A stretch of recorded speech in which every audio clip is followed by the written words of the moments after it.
Hello friends, कैसे हो आप सब। आपका स्वागत है आपके अपने YouTube channel study point number 1 पे। दोस्तों, आज मैं आपको एक इम्पॉर्टेंट टॉपिक प्रोजेक्ट का डीएससी पेपर का बताने जा रहा हूँ। ज्योग्राफी सब्जेक्ट है, socio economic field survey of बॉयकाकाना। यानी कहने का मतलब सोशियो इकोनॉमिक फील्ड सर्वे आपका जो विलेज सर्वे जैसा आपने सेमेस्टर 4 में बनाया था, लैंड यूज सर्वे सेमेस्टर 5 में बनाया था, बिल्कुल 80 to 90% सेम टू सेम वही चीज़ है। बस नाम सामाजिक आर्थिक सर्वेक्षण है हिंदी में, और इंग्लिश में सोशियो इकोनॉमिक फील्ड सर्वे। ठीक है। ऑफ बॉयकाकाना मैंने इसलिए लिखा क्योंकि मैंने बॉयकाकाना का बनाया है। ठीक है। और आप जहाँ का बनाइएगा आप अपने विलेज का नाम लिखिएगा। सेमेस्टर 6, मैं सेमेस्टर 6 का छात्र हूँ, तो मैंने लिखा है session 21-24 subject geography, paper DSC 3 और 4। ठीक है। दोस्तों, सबसे टॉप में आते हैं। सबसे टॉप में आप लोग देखिए कि आपको अपना कॉलेज का नाम बोल्ड लेटर्स में लिखना है। ठीक है। मैंने सिक्योरिटी रीजन्स की वजह से यहाँ नाम को इरेज करके रखा है। सबसे पहले आपको अपना कॉलेज का नेम लिखना है। कॉलेज का नेम यहाँ टॉप में होगा, देन कॉलेज का लोगो होगा, फिर उसके बाद फ़ोटो होगा कॉलेज का। सिक्योरिटी रीजन्स की वजह से मिटाया गया है इसे। यहाँ पे आपको अपने टीचर का फ़ोटो डालना है, यहाँ पे खुद का फ़ोटो लगाना है। सबमिटेड बाय में आपको नेम में खुद का नाम लिखना है। रोल नंबर भी यूनिवर्सिटी द्वारा दिया गया रोल नंबर लिखना है। रजिस्ट्रेशन नंबर में भी आपको यूनिवर्सिटी का रजिस्ट्रेशन नंबर लिखना है जो आपको एडमिट कार्ड में दिया हुआ है। अंडर सुपरवाइज़र में आपको अपने टीचर का नाम लिखना है। एचओडी अगर वो है तो लिखिए, नहीं है तो मत लिखिएगा। और फिर नीचे में लास्ट में कॉलेज का नाम लिख दीजिएगा, और यहाँ पे टीचर सिग्नेचर दे दीजिएगा ऑप्शन, ताकि आपको टीचर साइन करे। ठीक है। फ्रंट पेज प्रिंटेड होना चाहिए, ताकि फर्स्ट, वो कहते हैं ना, first impression is last impression, इसलिए आप इसको मतलब प्रिंट करवा लीजिएगा, क्योंकि प्रिंट कराने से अच्छा लिखता है। और हाथ से लिखना चाहो तो लिख सकते हो अगर राइटिंग अच्छा है। बाकी मेरा राइटिंग उतना अच्छा नहीं था और मेहनत पड़ता, इसलिए हम इसे ऐसे ही कर दिए फ्रंट पेज। और ये देखिए हम बाइंडिंग करवाए हैं, आप लोग बाइंडिंग करवाइएगा। विलेज सर्वे और 2 रिपोर्ट दोनों बाइंडिंग होता है। ठीक है। अंत सेमेस्टर है तो आप लोग बढ़िया से बनाइए, आपको मार्क्स अच्छा मिलेगा। और दोस्तों, प्रमाण पत्र सबसे पहले लगाना है। सबसे पहले आपको ऊपर में कॉलेज का नाम, ठीक है, प्रमाणित किया जाता है कि फिर अपना आपको नाम लिखना है, फिर सत्र लिखना है, फिर रोल नंबर लिखना है, फिर रजिस्ट्रेशन संख्या लिखना है, फिर भूगोल सेमेस्टर 6 के छात्र हैं जिन्होंने बॉयकाकाना ग्राम पंचायत सामाजिक आर्थिक सर्वेक्षण प्रतिवेदन अपने मेहनत एवं स्वाध्याय से मेरे निर्देशन में तैयार कर प्रस्तुत किया है। मैं इनकी उज्ज्वल भविष्य की कामना करता हूँ। ठीक है। फिर यहाँ आपको अपने टीचर का नाम लिखना है, फिर भूगोल विभाग लिखना है, फिर कॉलेज का नाम लिखना है। ठीक है। और यहाँ आपको टीचर साइन करें प्रमाण पत्र में। यहाँ पर मेरे टीचर साइन किए है, वो इरेज हो गया है गलती से। ठीक है। तो आप साइन करवा लीजिएगा अपने टीचर से। और फ्रंट पेज के बाद तुरंत प्रमाण पत्र होना चाहिए। ठीक है। उसके बाद आभार, आपको आभार दिखाना है। फिर मैं में आपके बाद आपको अपना नाम लिखना है। क्रमांक में आपको अपना कॉलेज का रोल नंबर लिखना है। याद रखिएगा यूनिवर्सिटी रोल नंबर नहीं लिखना है, वो exam roll number registration number नाम में है, बाद में है, और पहले यहाँ पे वो कॉलेज रोल नंबर। सत्र 21-24 जो भी सेक्शन है। देखिए दोस्तों, आने वाले जो 4 साल ग्रेजुएशन हो गया है न्यू एजुकेशन पॉलिसी के तहत, तो उन लोग का सिलेबस में भी अगर सोशियो इकोनॉमिक सर्वे है तो आप सेम टू सेम प्रोजेक्ट बना सकते हैं। बस क्या करना है, ट्रिक बता देगा है। विलेज का नाम अपना चेंज कर लीजिएगा, और जो भी डाटा है वो सब सेम टू सेम लिख लीजिएगा। बस विलेज का नाम चेंज कर दिया। टीचर को घंटा नहीं पता चलेगा, क्योंकि टीचर लोग फाइल चेक करते हैं। टीचर अपने कॉलेज के हो चाहे एक्सटर्नल हो, वो लोग इतना ध्यान नहीं देते, खासकर कॉलेज के टीचर। वो ऐसे ही साइन कर देते हैं। बस आपका फ़ोटो वगैरह देखेंगे, लिखावट देखेंगे, बस ऐसे ही साइन करेंगे। ठीक है। चलिए, बाकी रेस्ट बाद का चीज़ हम बताते हैं आपको वीडियो के आगे में। तब तक अभी काम का बात करते हैं। मैं आभार व्यक्त करता हूँ। ठीक है। यहाँ पे आपको अपने टीचर का नाम लिखना है। ठीक है। यहाँ पे ब्लैंक है, भूगोल विभाग अध्यक्ष, फिर अपना कॉलेज का नाम जिनके निर्देशन में मैंने बॉयकाकाना का सामाजिक आर्थिक सर्वेक्षण सफलतापूर्वक पूर्ण किया। बॉयकाकाना की जगह आपको अपना विलेज का नाम लिखना है। ठीक है। इसके लिए मैं फिर यहाँ पर आपको अपना टीचर का नाम लिखना है, का आभार व्यक्त करता हूँ। और एग्ज़ाम, इसके बाद आपको अपना नाम लिखना है इंग्लिश में, हिंदी में भी लिख सकते हो। ठीक है। देखिए, इंग्लिश में ही लिखना, एग्ज़ाम रोल नंबर फिर रजिस्ट्रेशन नंबर, ये दोनों चीज़ अपना लिख लेना। ठीक है। और याद रखना, ये आप लोग को मार्जिन देना है बड़ा सा। ठीक है। ये बॉर्डर दोगे तो देखने में अच्छा दिखेगा। देन विषय सूची। विषय सूची यानी कि टेबल ऑफ कंटेंट्स, क्या क्या कंटेंट है। कंटेंट अपने हिसाब से भी लिख सकते हो, लेकिन ये जो कंटेंट है स्टैंडर्ड कंटेंट है। ठीक है। ये ऐसा लिखने से अच्छा मार्क्स मिलता है। पहले प्रस्तावना, फिर परिचय, फिर location map of India, location map of Jharkhand, location map of Ramgarh, location map of Patratu. ये मेरा जिला है। मान लीजिए आपका कॉलेज है हज़ारीबाग, तो हज़ारीबाग में आपको इंडिया का मैप और झारखंड का बनाना है, लेकिन आपको अपना डिस्ट्रिक्ट हज़ारीबाग शो करना है। मेरा जो कॉलेज है वो रामगढ़ डिस्ट्रिक्ट में है, तो मैंने रामगढ़ डिस्ट्रिक्ट में शो किया है। आप अपना कॉलेज जो आपका रिस्पेक्टिव डिस्ट्रिक्ट होगा, जैसे कि कोडरमा, गिरिडीह, चतरा, बोकारो, ये सब डिस्ट्रिक्ट में बीबीओ के कॉलेजेस है, तो आप अपने हिसाब से बना लीजिएगा लोकेशनल मैप। फिर धरातलीय बनावट, फिर अफवा तंत्र, स्थिति एवं विस्तार यानी लैटिट्यूड लॉन्गिट्यूड, फिर जलवायु, फिर मिट्टी, फिर वनस्पति, फिर जनसंख्या, स्त्री एवं पुरुष, फिर शिक्षा, फिर साक्षरता दर, फिर कृषि, फसलें, रबी, खरीफ, जायद, सिंचाई के साधन, व्यवसाय, डाकघर, लघु उद्योग, विद्यालय, यातायात के साधन, समस्याएं एवं समाधान और निष्कर्ष। ठीक है, विषय सूची के बाद आपको प्रस्तावना जैसे जैसे है वैसे वैसे करना है। अब एकदम सीरियल में चलेगा सब कुछ। ठीक है, भूगोल वह कला एवं विज्ञान है जिसमें भौगोलिक अनुभवों को प्राथमिकता दी जाती है, जिसमें भौगोलिक शैक्षणिक भ्रमण का विशेष महत्व है। इस संदर्भ में भूगोलवेताओं का कहना है कि शैक्षणिक भ्रमण के बिना भूगोल का अध्ययन अधूरा है। यह माना जाता है कि संपूर्ण पृथ्वी भूगोल की एक बड़ी प्रयोगशाला है। किसी देश क्षेत्र विशेष में जाकर ही उसके भौगोलिक एवं मानवीय स्वरूप को समझा जा सकता है। क्षेत्रीय सर्वेक्षण भूगोल का नींव है, बिना उसके भूगोल विषय ही अधूरा है। ठीक है, परिचय अब देखते हैं। भूगोल के विकास में भौगोलिक सर्वेक्षण का अत्यधिक महत्व है। जहाँ तक सामाजिक आर्थिक सर्वेक्षण की बात की जाए तो किसी गांव या किसी जगह के सामाजिक स्तर, लोगों की आर्थिक स्थिति का निर्माण कृषि व्यवसाय से होता है तथा सामाजिक स्तर शिक्षा और साक्षरता से ऊंचा होता है। सर्वेक्षण कार्य सर्वप्रथम फ्रांस में हुई। विकास के लिए क्षेत्रीय अध्ययन के महत्व दिया जाता है। वर्तमान समय में इसका महत्व बढ़ चुका है। नेक्स्ट लोकेशनल मैप देखते हैं। ये लोकेशन मैप में आप स्केल एग्जैक्ट बना दीजिएगा। स्केल के बिना टीचर बहुत बोलते हैं आपको।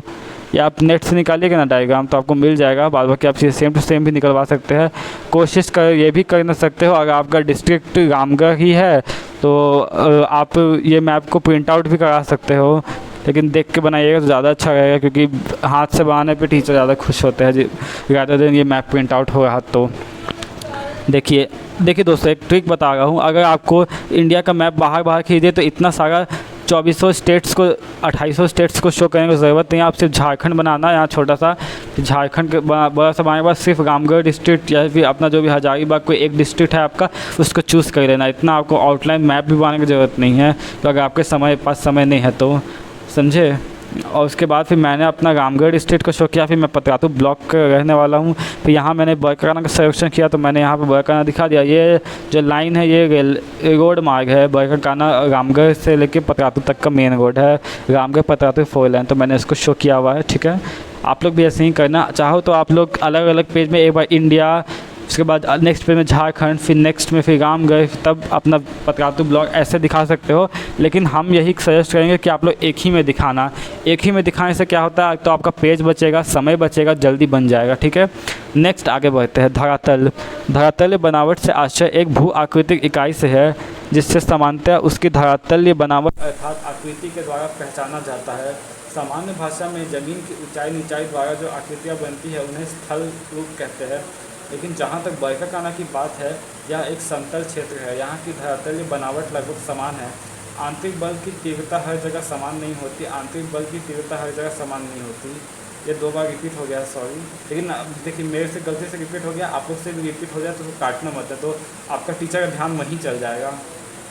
आंतरिक बल की तीव्रता में अंतर होने के कारण धरातल असमतल है। बरकाकाना की भूमि कृषि के दृष्टिकोण से बहुत अधिक महत्वपूर्ण नहीं है।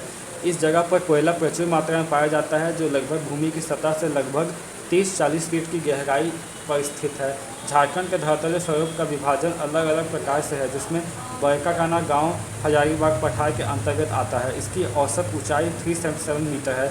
दोस्तों, अगर आपको मेरा वॉइस फास्ट लग रहा है, वीडियो फास्ट लग रहा है, देन काइंडली आप लोग वीडियो को 0.75 की स्पीड से प्ले करना या 0.5 की स्पीड से प्ले करना, ताकि आपको स्क्रीनशॉट खींचने में ईजी हो। ठीक है, कोई वीडियो में ये मत कहना कमेंट में कि भैया आपका वीडियो फास्ट है।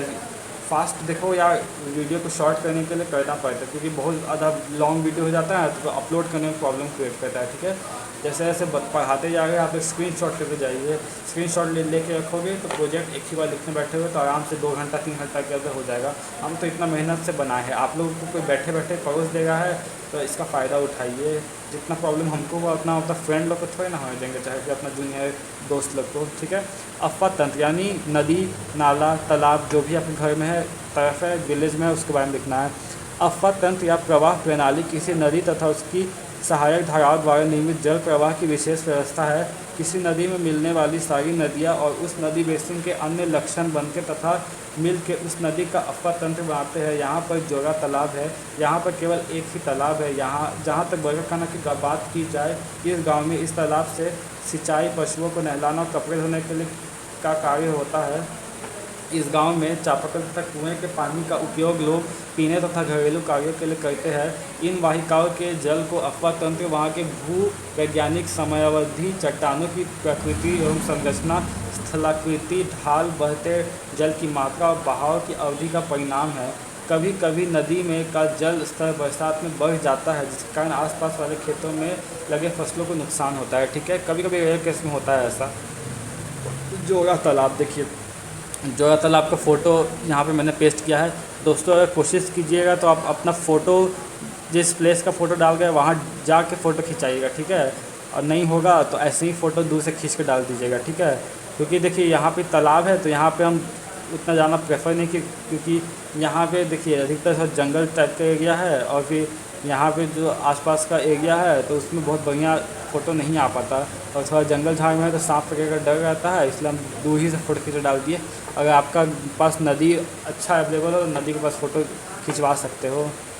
फिर स्थिति एवं विस्तार पृथ्वी, इसमें फ़ोटो आपको कंपलसरी है, कम से कम 10 फ़ोटो चिपकाना है अपना विलेज का, कुछ भी चीज़ का, ठीक है। अपना खुद का फ़ोटो भी साथ में होना चाहिए, कम से कम खुद का फ़ोटो के साथ 2-3 जगह होना चाहिए आपका फ़ोटो, तभी आपको मार्क्स मिलेगा। क्योंकि टीचर पलट के देखते हैं कि दिखाओ आप लोग कहाँ फ़ोटो चिपकाए हो अपना।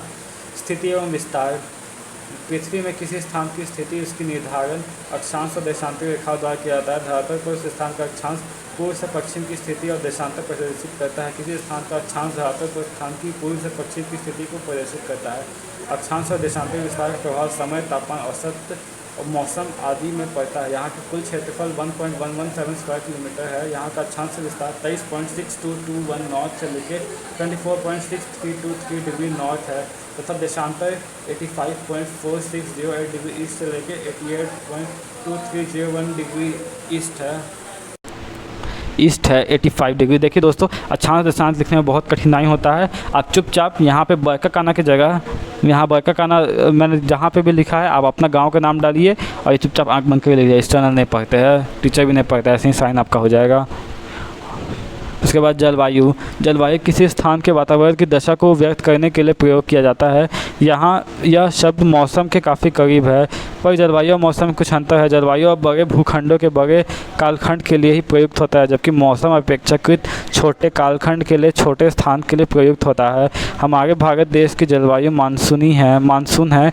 इस पर आधार पर भारत के अन्य प्रदेशों में वर्षा, तापमान तथा आर्द्रता वितरण में असमानता पाई जाती है। अतः झारखंड राज्य की औसत आर्थिक तापमान के आसपास मिलते हैं। लेकिन जहाँ तक बरकाकाना गांव की बात की जाए तो यहाँ की जलवायु भी उष्ण मानसूनी है। यहाँ पर वर्षा भी काफ़ी हद तक मानसून पर निर्भर करता है। यहाँ पर वर्ष को निम्न ऋतुओं में बांटा जा सकता है: शीत ऋतु अक्टूबर टू मार्च, ग्रीष्म ऋतु March to June, Varsha Ritu July to अक्टूबर। ग्रीष्म काल में तापमान सर्वाधिक दर्ज किया जाता है, वहीं वर्षा ऋतु में मेघाच्छादन एवं बारिश के कारण तापमान में गिरावट आती है। दोस्तों यहाँ बरकाकाना है लिखा हुआ, देखिए आप देख सकते हैं बरकाकाना गाँव, बर करके दिखा दिए। अपना गांव का नाम लिख दिएगा, सेम टू सेम लिख दीजिएगा, कोई दिक्कत नहीं है। मिट्टी। झारखंड में मुख्य रूप से 6 प्रकार की मिट्टी पाई जाती है: लाल मिट्टी, काली मिट्टी, लेटराइट मिट्टी, रेतीली मिट्टी यानी सैंडी सॉइल, जलोढ़ मिट्टी यानी एलुवियल सॉइल और अभक्लुक मिट्टी। पता है इसको मुझे प्रोनाउंस करने दें, आगे आप लोग देख लीजिएगा। जिसमें से लाल मिट्टी पूरे झारखंड में अधिक मात्रा में पाई जाती है। पूरे झारखंड में लाल मिट्टी की प्रचुरता और अधिकता होने के कारण पूरा गांव बरकाकाना में भी लाल मिट्टी अधिक मात्रा में पाई जाती है, ठीक है। जो मेरा विलेज है वहाँ लाल मिट्टी पाया जाता है। आपका विलेज में कौन सा मिट्टी पाया जाता है? जैसे बहुत जगह हजारीबाग वगैरह तरफ येलो सॉइल मिलता है, पीली मिट्टी, चाहे रेतीली मिट्टी होती है, तो आप लोग सर्वेक्षण करके भी लिख सकते हो। और अगर टाइम नहीं है तो चुपचाप यही सेम टू सेम लिख दीजिएगा, बस गाँव का नाम चेंज कर देना। इसके अलावा कहीं कहीं पर लाल मिट्टी में खनिजों के पाए जाने के कारण पीली मिट्टी पाई जाती है, जो खेती करने के लिए अधिक उपजाऊ नहीं होती है, क्योंकि इसमें लोह ऑक्साइड की मात्रा ज़्यादा होती है, जो खेती के लिए सही नहीं होती।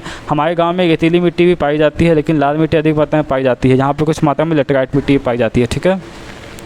यहाँ पे दोस्तों, यहाँ पे मिट्टी के पास मैंने अपना फ़ोटो डाला है। यहाँ पे सिक्योरिटी रीज़न के मैंने अपना फ़ोटो फेस कट कर लिया है, तो आप लोग यहाँ पे गलती से मिट्टी लिख दिए है, हम फ़ोटो में लिखे हैं ताकि हम मिट्टी का मिट्टी के बाद इसको चिपका सकें मिट्टी टॉपिक के बाद, तो आप लोग इसको मिटा दीजिएगा और आप लोग ये फ़ोटो खिंचाइएगा, अपना फ़ोटो डालिएगा। इससे एक्सटर्नल खुश होंगे और आपके टीचर आपको फ़ाइल साइन करने में नौटंकी नहीं करेंगे। तो आपको फ़ोटो नहीं रहा ना, तो आपको फ़ोटो चिपकाने बोलेंगे, फिर से ज़्यादा आपको प्रॉब्लम होगा। इसलिए आप शुरू में ही फ़ोटो लगा लीजिएगा। अपना फ़ोटो कहीं कहीं पे अपना 3-4 फ़ोटो आपको अपना लगाना है। हम टोटल 2 लगाए हैं क्योंकि मेरे पास उतना अवेलेबल अच्छा नहीं था कैमरा, लेकिन आप लोग लगाइएगा 3-4 फ़ोटो कम से कम।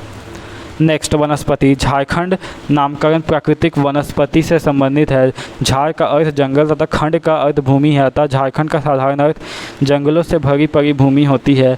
झारखंड में कुल वनों की संख्या भूमि 29.6% है। प्राकृतिक वनस्पति का अर्थ है वैसे पेड़ पौधे, झाड़ी लता, घास और खरपतवार से है जो प्राकृतिक से स्वयं पैदा होते हैं। लेकिन जहाँ तक बरकाकाना गांव की बात की जाए तो यहाँ पर महुआ, सखुआ, आम, बांस, पीपल, जामुन का पेड़, नीम का पेड़ आदि पाए जाते हैं।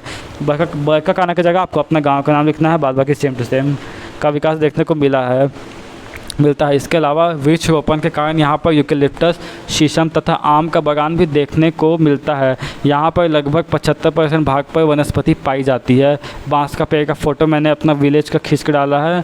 नीम का पेड़ का भी डालना चाहिए था, लेकिन अनफॉर्चुनेटली मैं उसको निकाल नहीं पाया। आप लोग अपने घर के आसपास का पेड़ का फ़ोटो डाल दीजिएगा, इससे ठीक रहेगा। आप लोग यहाँ पर खड़ा होकर फ़ोटो खिंचाइएगा। मेरा कैमरा अच्छा नहीं था इसलिए मैंने नहीं किया। जनसंख्या के बारे में बात किया जाए, पॉपुलेशन। मानव संसाधन धरातल पर उपलब्ध अन्य संसाधनों में सबसे महत्वपूर्ण संसाधन है जो प्राकृतिक द्वारा प्रदत्त जैविक या अजैविक संसाधनों का अप्रत्यक्ष व प्रत्यक्ष रूप से किसी न किसी रूप में उपयोग करता है। किसी भी क्षेत्र का विकास उसके मानवीय संसाधनों के उपयोग और देश, प्रौद्योगिकी एवं व्यवहारिक उन्नति, वहाँ निवास करने वाली जनसंख्या के वितरण, उसके कुशलता, क्षमता, स्वभाव एवं शिक्षा पर निर्भर करता है। वर्तमान काल की जनसंख्या की तुलना में भूतकाल से की जाए तो यहाँ पता चलता है कि पूर्व काल में जनसंख्या कम थी, लेकिन जब जनसंख्या में वृद्धि हो चुकी है। यहाँ की कुल जनसंख्या 18,475 है, जिसमें से पुरुषों की संख्या 9640 है तथा महिलाओं की संख्या 8835 है। 0 से 6 साल के वर्षों के बच्चों की संख्या 2253 है, जो कि कुल जनसंख्या का 12.19% है। यहाँ पर गरीब से लेकर अमीर लोग भी रहते हैं। सामान्य जाति, अनुसूचित जनजाति, अनुसूचित जाति, आदिवासी सभी लोग रहते हैं। यहाँ पर प्रायः मुस्लिम तथा हिंदू लोग रहते हैं। किसी भी क्षेत्र के पुरुष तथा स्त्री जनसंख्या के प्रमुख एवं महत्वपूर्ण विशेषता होती है और किसी क्षेत्र के विकास के लिए दोनों की अहम भूमिका होती है। दोनों का संतुलित विकास होना काफ़ी ज़रूरी है। यहाँ का लिंग अनुपात 9:1 है। प्रति व्यक्ति प्रति 1000 पुरुष में यहाँ 916 महिलाएँ हैं। सेक्स रेशियो तो आप जानते हैं, 1000 मेल्स में कितनी फीमेल्स है उसका एक काउंटिंग और रेशियो है। इसका अध्ययन करने से हमें स्त्री और पुरुष वर्ग के विषय में वास्तविक जानकारी प्राप्त होती है। स्त्री और पुरुष के तुलनात्मक अध्ययन से इन सामाजिक आर्थिक स्थिति की जानकारी प्राप्त होती है। जनसंख्या, ये मेरे गाँव का ग्राम सभा का फ़ोटो हम लगाया है, ठीक है। आप लोग अपना गाँव का लगाइएगा, नहीं होगा तो यही फ़ोटो को क्रॉप करके लगा दीजिएगा स्क्रीनशॉट लेके, ठीक है। इसका स्क्रीनशॉट ले लीजिए, देखिए जनसंख्या, स्क्रीनशॉट लीजिए, स्क्रीनशॉट इसका भी ले लीजिए, इसको भी स्क्रीनशॉट लीजिए और सेम टू सेम लिख दीजिएगा। बस बरकाकाना का गांव का नाम हटा दीजिएगा, अपना गांव का नाम लिखिए। शिक्षा मानव जीवन। देखिए मेरा टीचर शिक्षा और साक्षरता दर को अलग कर दिया। अगर आपका कॉलेज में शिक्षा साक्षरता दर एक में इंक्लूड करता है तो आप दोनों मिला जुला के लिख दीजिएगा। शिक्षा मानव जीवन के जीने का सन्मार्ग है। शिक्षा के बिना जीवन अधूरा रहता है। शिक्षा के संबंध में महात्मा गांधी ने कहा है कि अनपढ़ व्यक्ति शिक्षा के बिना पशु के समान होता है, अतः हमारे जीवन में शिक्षा का होना अति आवश्यक है। जहाँ तक बरकाकाना की बात की जाए तो यहाँ की शिक्षा व्यवस्था बहुत अच्छी है। यहाँ पर बहुत से स्कूल है, जैसे DAV स्कूल, केंद्रीय विद्यालय, नारायण उच्च विद्यालय, बहुत से मिडिल स्कूल भी है, ठीक है। यहाँ एक स्कूल का फ़ोटो लगाया है। इसके बाद साक्षरता दर। साक्षरता का अर्थ है साक्षर होना, अर्थात पढ़ने लिखने में संपन्न होना। साक्षरता का अर्थ केवल पढ़ना लिखना या शिक्षित होना नहीं, बल्कि सफलता और जीने के लिए भी साक्षरता बेहद महत्वपूर्ण है। यहाँ यह लोगों को उनके अधिकारों तथा कर्तव्यों के प्रति जागरूक करता है तथा सामाजिक विकास का आधार स्तंभ बन सकती है। बरकाकाना का साक्षरता दर है 82.86, जिसमें से पुरुष साक्षरता दर 89.11% है तथा महिला साक्षरता दर 66.41% है। आपको बरकाकाना का नाम काट के अपना गांव का नाम लिखना है, बाद बाकी सेम टू सेम। टीचर को कुछ नहीं पता चलेगा, मार्क्स भी अच्छा मिलेगा, क्योंकि इतना अच्छा कंटेंट इतना ऑर्गेनाइज्ड वे में कहीं नहीं है। बाप रे, हमको तो बनाने में बहुत मेहनत लगा था, आप लोग को मेहनत नहीं लगेगा। आप लोग को बहुत हेल्प हो जाएगा। बचा हुआ टाइम आप लोग एग्ज़ाम का प्रिपरेशन कीजिएगा। अभी तो आप लोग का प्रैक्टिकल चल ही रहा होगा, सारे कॉलेज का बाकी है। हजारीबाग, कोडरमा और चतरा कॉलेज का भी 30 तारीख तक प्रैक्टिकल होते ही रहेगा। 2 तारीख से एग्ज़ाम है सेमेस्टर 6 का। उससे रिलेटेड भी क्वेश्चन अगर हम डाल देंगे, अगर आप लोगों को कमेंट कीजिएगा तो ठीक है। और मेरे चैनल में गेस्ट पेपर जो जो बच्चे विद्या गेस्ट पेपर नहीं खरीद पाए हैं, ठीक है, उसका विद्या गेस्ट पेपर का हर एक क्वेश्चन का हम डाल दिए हैं सॉल्यूशन, पीडीएफ बना के वीडियो बना दिए है, तो आप लोग इसको देख के ही पढ़ सकते हैं, ठीक है। कृषि भूमि को खोद के अथवा जोत कर और बीज बो के व्यवस्थित रूप से अनाज उत्पन्न करने की प्रक्रिया है। कृषि का अर्थ है फसल उत्पन्न करने की प्रक्रिया, पशुपालन आदि की कला, विज्ञान और तकनीक को कृषि कहते हैं। बुआई के आधार पर फसलों को 3 भाग पर बांटा गया है, खरीफ, रबी, जायद, जो क्रमशः बारिश, सर्दी, गर्मी में बोई जाती है। खरीफ अनाज वाले फसल जैसे गेहूँ, चावल, मकई इसमें शामिल है। गेहूँ सबसे व्यापक रूप में उगाने वाली फसल है, लेकिन जहाँ तक बरकाकाना की बात की जाए तो यहाँ चावल और मकई की खेती सबसे अधिक होती है, ठीक है। आपके यहाँ जो अधिक खेत उगाया जाता है उसको लिखिएगा, नहीं ना बाद बाकी आपको गाँव का नाम चेंज करके यही सेम चीज़ लिख दिएगा। रबी फसल सामान्यतः अक्टूबर-नवंबर के महीने में बोई जाती है। इन फसलों की बुआई के समय कम तापमान तथा पकते, शुष्क एवं वातावरण की आवश्यकता होती है। यहाँ बरकाना में आलू और सरसों की बोई जाती है। जायद फसल, बरकाना में जायद फसल की उपज नहीं होती। अगर आपके यहाँ होता है तो आप लिख देना। धान की खेती, ये नेट से निकाले हैं हम, धान का फ़ोटो नहीं मिला हमको। चना का खेती तो हम वहाँ गाँव का खींच के डाले हैं अपना विलेज का। टमाटर की खेती भी अपना गांव का है, सरसों की खेती भी गांव का है, ठीक है। बस धान का खेती हम अपना डाले हैं, तो आप लोग नेट से भी निकलवा सकते हैं। इसमें चाहे तो अपना साथ भी फ़ोटो कीजिएगा, लेकिन इसमें हमको दिक्कत हुआ इसलिए हम ऐसे ही फसल का फ़ोटो डाल दिए। अब सिंचाई के साधन के बारे में देखते हैं। यहाँ के अधिकांश ग्रामीण कृषि कार्य में संलग्न है। यहाँ पर सिंचाई का स्रोत तालाब, कुआँ तथा नलकूप द्वारा सिंचाई करते हैं। यहाँ पर लोग मानसूनी वर्षा पर निर्भर है। सिंचाई मिट्टी को कृत्रिम रूप से पानी देकर इसमें उपलब्ध की जल की मात्रा में वृद्धि करने की प्रक्रिया है, और आमतौर पर इसका प्रयोग फसल उगाने में किया जाता है या शुष्क क्षेत्रों या पर्याप्त वर्षा न होने के कारण पौधे को जल आवश्यकता की पूर्ति करने के लिए किया जाता है। व्यवसाय, यहाँ के बहुत से लोग सीसीएल में नौकरी करते हैं क्योंकि बरकाना में कोयला का उत्पादन अच्छी मात्रा में होता है। कुछ लोग कृषि करते हैं जिसमें वे अपने द्वारा उत्पादित अनाजों, सब्जियों, दूध आदि को नज़दीक के बाजार में बेचते हैं। इसके अलावा कुछ लोग दूर राज्यों में प्रवास करते हैं ताकि उन्हें नौकरी मिल सके। कुछ लोग मजदूरी कार्य करके जीवन यापन करते हैं। बहुत से लोगों ने राशन की दुकानें खोली हुई है। इस प्रकार से यहाँ की व्यावसायिक संरचना है। डाकघर यानी पोस्ट ऑफिस। आपके गांव में पोस्ट ऑफिस है तभी लिखिएगा, अगर नहीं है तो मत डालिएगा कि इसमें तो टीचर को पकड़ लेंगे। मेरा तो बड़े का नाम पोस्ट ऑफिस है तो मैंने डाला, नहीं होगा पोस्ट ऑफिस तो वहाँ कंटेंट विषय सूची में से डाकघर आप लोग हटा दीजिएगा। डाकघर एक सुविधा है जो पत्रों को जमा करने, छांटने, पहुंचाने आदि का कार्य करती है। यह एक डाक व्यवस्था के तहत काम करता है। डाकघर का कार्य, डाकघर एक केंद्रीय संस्थान है जो लोगों द्वारा प्रेषित लिफाफों, पोस्टकार्ड, मनी ऑर्डर और सामान को गंतव्य स्थल तक पहुंचाने का काम करते हैं।